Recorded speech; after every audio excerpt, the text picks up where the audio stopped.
download it online for free, just print off. So if you have it, the best one to work with, generally speaking, is 5 squares to an inch. It comes in 4 squares to an inch and 5 squares to an inch. So why would we want to use 5 squares to an inch? Because it has more squares. Pardon? Because it has more. No, basically, if there's 5, there's 2.5 centimeters to an inch. So basically, then you can do your centimeter measurements with the grid. Okay. So let me see if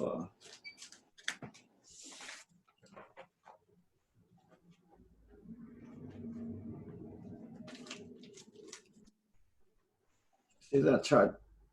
You have that chart? That's the one I sent your mother? Now let me go open the email real quick. Okay.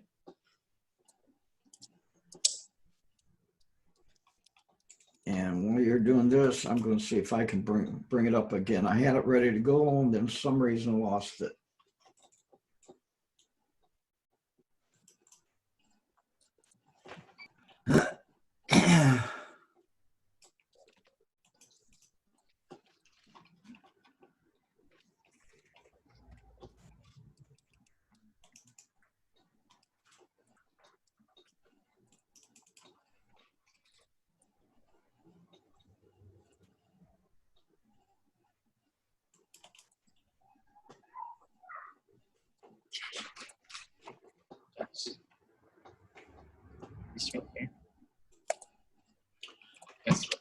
Okay, I'm going to share my screen. Did you find it? Yeah, I think so. It's just not. Okay, I'm going to bring it up again and lead you through. So get some graph paper.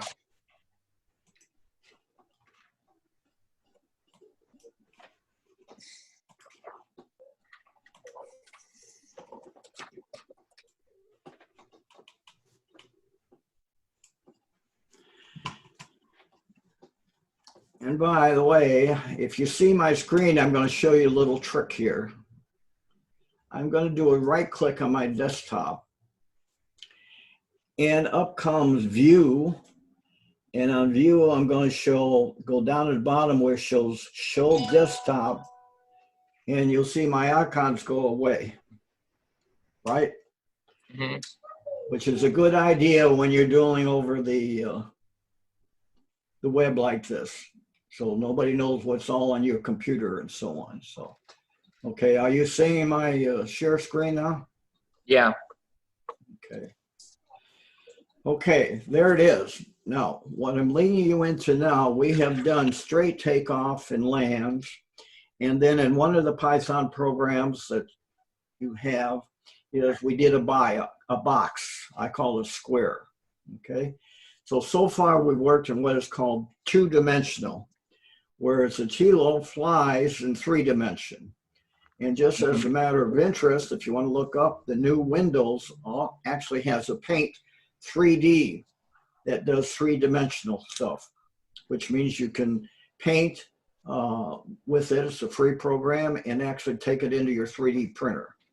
Okay. So anyway, what you have here is your classic XY axis. XY is what we use for 3D printing, we use for most graphing and so on. So yeah, what we're going to do is do an XYZ, and we've gone over that in 3D printing. You have an X-axis for the bed, okay, that it goes along, but then you have the E-axis for elevation. So it's somewhat the same thing here when you're dealing with the Tello. So if you think XYZ is the way programming is usually done. And just as a hint, if you remember from electronics, what we do is follow the right-hand rule. The right-hand rule tells you where the current flows, where the magnetic field is, and so on with your right hand. So This is the right-hand rule concept in electronics. X, Y, Z. X comes first, Y comes second, Z comes last. So Z is your elevation. So if you're mapping this out on floor or on this grid, basically it's got to go that way. So if you look at your grid paper there, you'll see A is 0, 0, 0. And then you take, if you're going to use inches or if you're going to use centimeters, you go over by the amount you want. So we're using centimeters for most of the thing on Tello. Up to now, we've used 100 centimeters for the square. Okay. What they're using here is an example of 30. So from A, you see you've gone over 1, 2, 3. That's 2 boxes, 2 boxes, 2 boxes, which is equal to 30 centimeters. Yeah. Okay. And you're on the 0 axis. In elevation, you're 35 centimeters above wherever you took off from. So that's point B. Now to get to point C, okay, you go across the XY axis over to C as a downslope, and you're at 50. They've added 20 centimeters to it, 2 more squares. Staying on the Z, on the 0, and then they've come down from 35 to 30. Okay, so what we're moving into now is curves rather than straight lines, linear, and squares, which is what we've done. Now we're moving into curves. And just as a matter of interest, most band directors during the summer are doing all this here for the band. This is how they move the drums and the trumpets and so on around the football field. This is static. So when we get to flying drones in a swarm, this is going to be very important because it's not going to be static. It's going to move every 5 seconds or 10 seconds. So right now we've been waiting somewhere between 3 and 5 seconds. So we'll have to draw for each of the drones one of these. So if we're going to do a Texas flag, for example, or if we're going to do anything, we would have to have a drawing like this for each of the drones, and then a separate drawing for each of the time slots. Are you tracking it so far? Mm-hmm. Yep. Okay. So basically what you need to do is start playing with the drone on this and move it from one spot to another.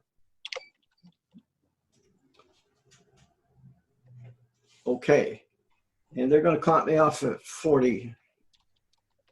probably 45 minutes here because they've been cutting me off. So what I'd like to do as a test to see what skill levels you have is basically, and we've gone over it, and this is where blended education comes in, is make your Tello fly a star pattern with 6 points. And I showed you how to set that up with a circle, a triangle, and an upside down triangle. We use that for colors, remember? Yeah. Okay.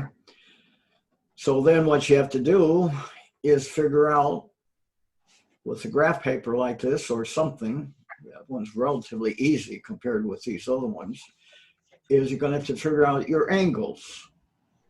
So you want to turn clockwise or counterclockwise, at what angle, and then go back a certain amount. So it's relatively simple that you're probably going to use the same 100 centimeters, for example, on all the things, but you need to get used to doing this type of conceptual programming.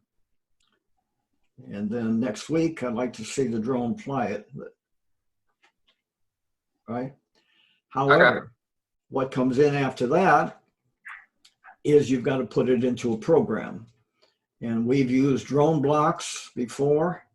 We've used Python with the Raspberry Pi, and we've used it with Windows, and now you've got another program. So you've got 4 or 5 programs to do it with. So you should be doing it with Python, with batch programming, which is easiest probably, and then with the new one here on Scratch.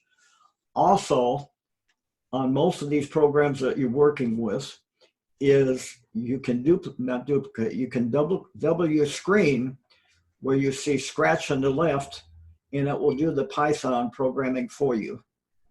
Then all you should have to do is copy and paste it and put it. So that's a hint. Maybe do it in MBlock, okay, and then have it write your Python, and then just copy it over to Batch or to Python, whatever. Okay, any questions? No, not really. Okay, I have one for you. Have you been able to get the Tello flying, one Tello flying through the router? Not really. I'm still trying to figure out how to get Packetsender to work. Say again, you came through scratchy. I'm still trying to figure out how to get Packetsender to work. Well, I thought you had packet sending working last week, didn't you? Well, bring up Packetsender. Let me just walk you through the only 2 things that should be giving you problems.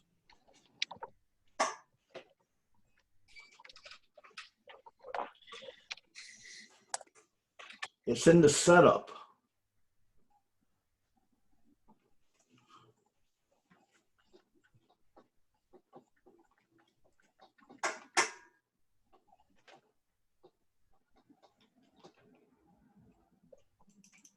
It's loading. Okay. Okay. Okay, it's up. Okay, I'm going to bring up my Packetsender if I can here.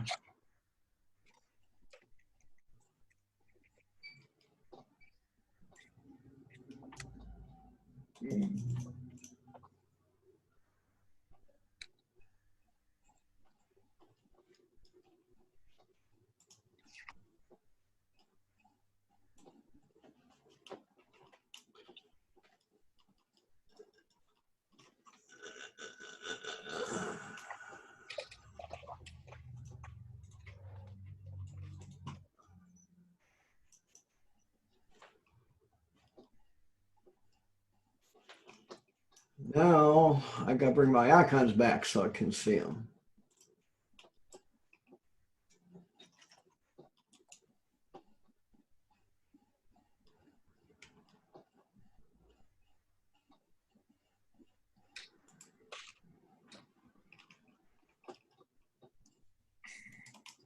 Okay, I'll be there in a minute, I hope.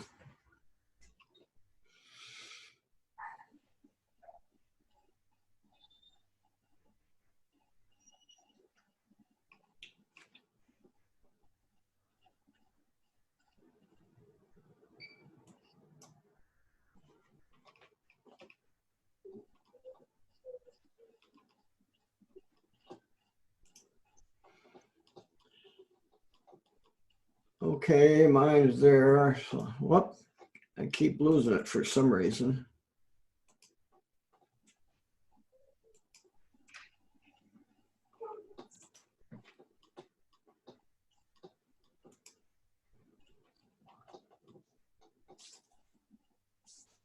Okay, do you see my Packetsender? Yep.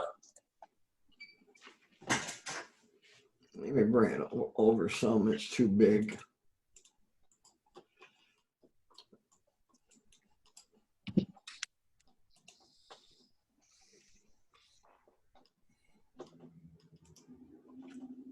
Okay, go up here to File, to Settings.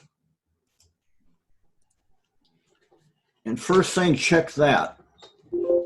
First one it has to be checked is Enable UDP. Okay, That's the protocol we're using. Then UDP server ports. This is the most important part of the connection. The server ports for the TLO, and that's given it to us with the TLO instruction book, is 8889, 9000. So we're talking to the TLO on that port, and it's talking to us the 9000. So do you have that in there?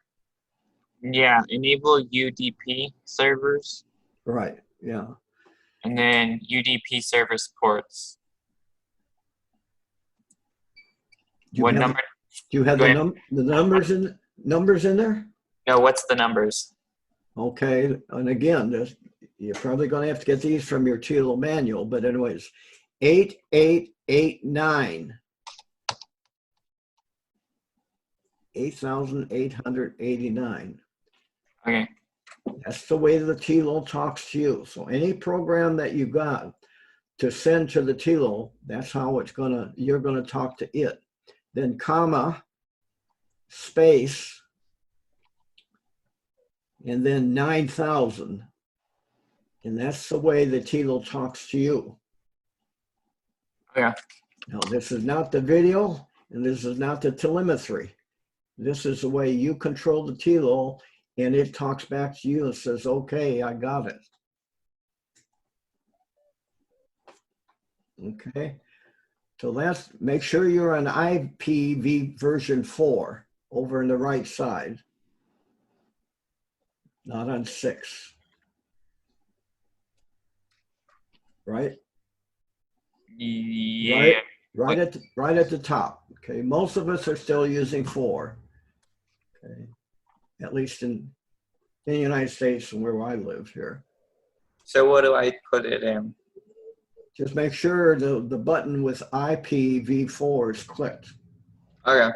Yeah, okay. Now, okay, we are close that. And this is where it'd be nice to see your screen. But anyway, the top one there, name, you put whatever you want to call it. So if you want to call it command is probably the most important one. And then you can call it whatever you want, take off, land, but those are not the important ones. Under ASCII, you're going to put in there under ASCII the command, the TLO command. Okay, take off, land, flip, space, forward, flip, space, back. All the commands go in there. When you put it in there, it will automatically put the hexadecimal code in. So you don't have to worry about that because we're working with ASCII. Then under the address, you've got to make sure that you've got the address of your drone there, which is 192.168.10. 10 is what China has chosen for the TLO. And then .1. Can you repeat that? Okay. 192. Where do I put it in? Where it says address. Okay. 192.168.1. 168.10. Okay. Next week, we're going to go over this. I was going to go over the subnetting this week, but I need to see your computer. And then .1.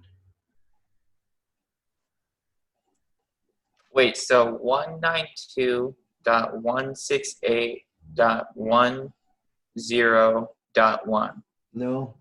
After 168 for your home one, it would be .0.1. But for the TLO, it's got to be 168.10, 10.1.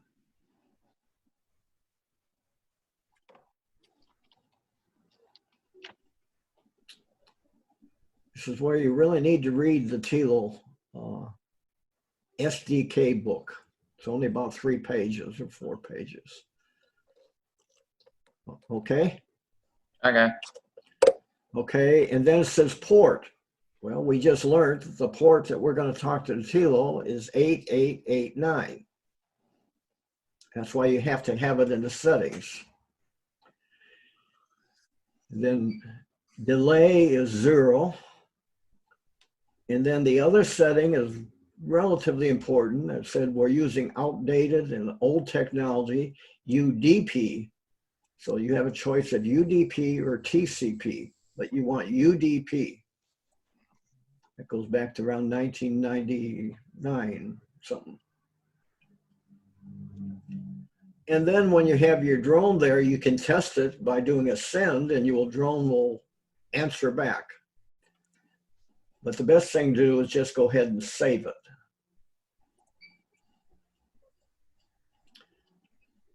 You got it? Yeah. Okay. So that should be, what command did we use? Command?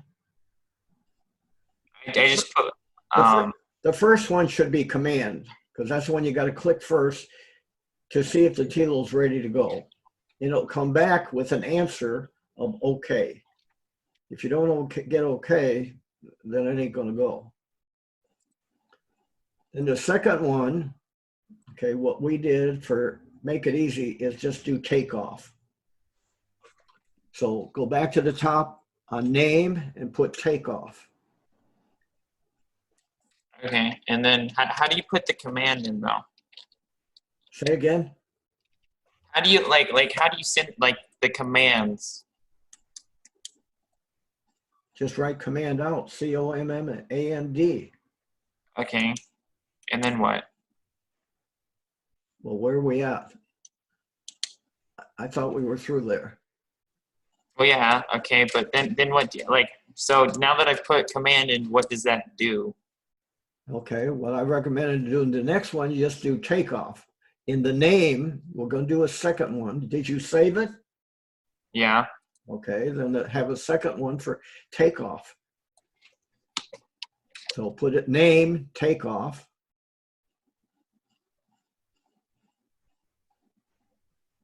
And again, you give it whatever name you want, but the ASCII name is the one that's very important. Wait, so I have to make a new one? Probably.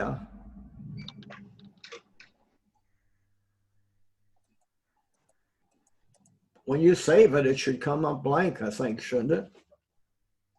I can't do it because I don't want to mess mine up here. Hold it a minute.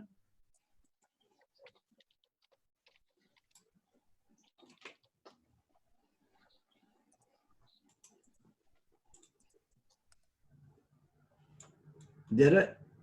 Yeah. Okay. Yeah. So now put takeoff in the name. Okay.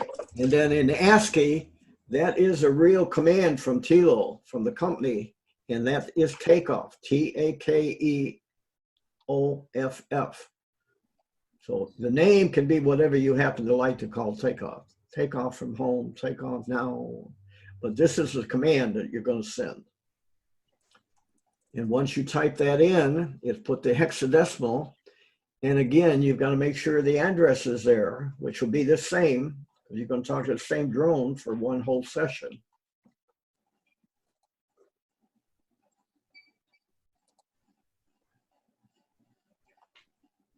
And then port 8889.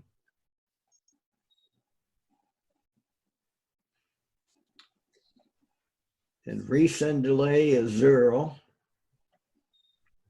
Then UDP. And this time just say save. Okay.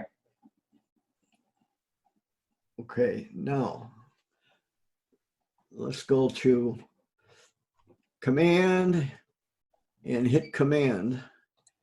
And down at the bottom, without talking to your thing, in the log, it should come up.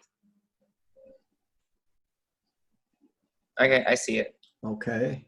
Now, if you had your drone connected, and at this point you have to have the drone connected to Wi-Fi, that drone. So you have to have each drone connected to Wi-Fi to do this. And the drone would send back an okay. If you see the okay, you know you're ready to fly. Okay, thanks. So that makes sense. Okay, then you go to takeoff. and hit send on takeoff, and it will take off. Okay, and you hear the wind, the motor starts to spin and so on. So I would just play with that there until you're very comfortable with it. So just take off and it will land in 15 seconds the way they've made it. So if it doesn't get a command, it's going to automatically land. And then start adding commands to it. Start adding the wait command, start adding the flip forward, flip back, and so on. But just work with 2 commands. Then you can actually start building your box. You can say clockwise 90 degrees, counterclockwise 90 or 180 and so on. And then you go over there to clear the log and do the same thing with another teal.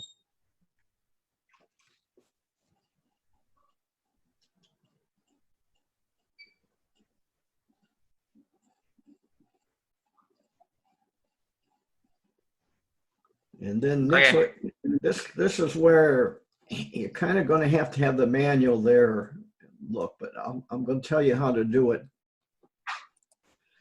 So the next one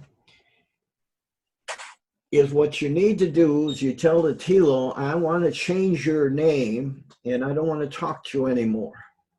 I want you to talk to the router because I'm going to talk to the router and many of you at the same time.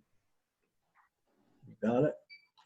The problem is the IP on the Tellos are the same for every one the company makes. Okay. So you can't fly 20 of them, you can't fly 2 of them, you can't fly 3 of them. So you've got to find a program to change the IP.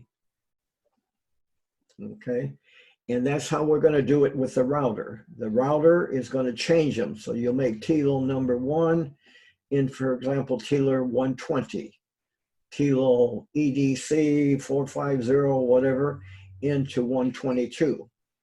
And then the next one into Tello 124. And the router does that. So once the router takes over, you no longer have control of the drones. You have all control only through the router. So here's the program that you use to send it to the router. This is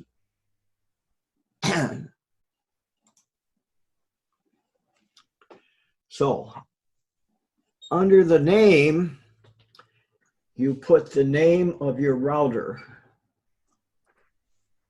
Okay, and it's pretty much the same as most of them. We've all got the same one, so, but I've got some portable ones. So I've got TP -link and then the name of the router.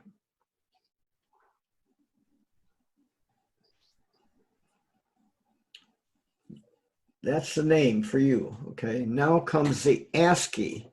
The ASCII is the one to command. So this is very, very important. Relatively easy to remember.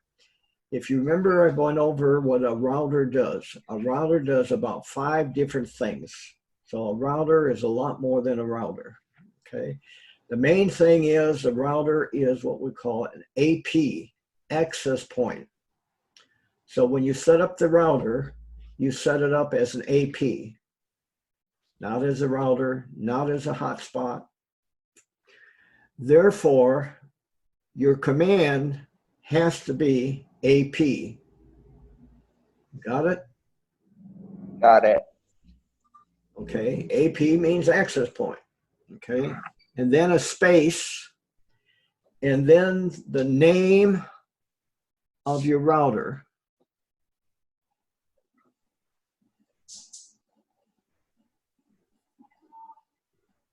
Okay. Okay, and the number. It's going to be in mine. I've got it set up a little different than our other ones, but anyway. And then a space, and then the password for the router. And that passwords are 1, 2, 3, 4, 5, 6, 7, 8, 9, 10, 11, 12. About 12 plus numbers. And that's on the bottom of the router. Or in our case, we put a label on the top of it with the password. And then again, now you're going to have to put the address of the router in there. 192.168, and this is where we're going to go back to 0. We're not going to use 10 anymore because now we're talking to the routers. 0.1. This is where we have to do some more work on IP addresses. So, and then port 8889, UDP, and save it. So, are you there? Yeah. Okay, so this is where it gets tricky now. You have to take each of the TLOs one by one and connect them to the router. So you take TLO A, connect it with command, and then this command here, and now the router takes over. And it's going to give it the number that you put in the setup of the router when you reserved IP numbers for the router. Once you're there, from there on, your programs, whatever program you're going to use, Scratch or Block or Python, talks to the router.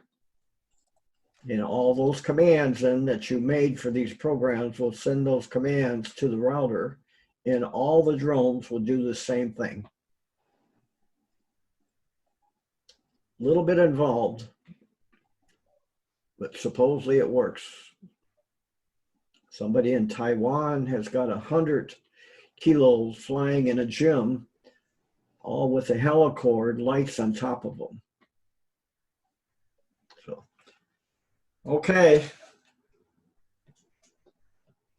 Well, they haven't cut me off yet, so any questions? No?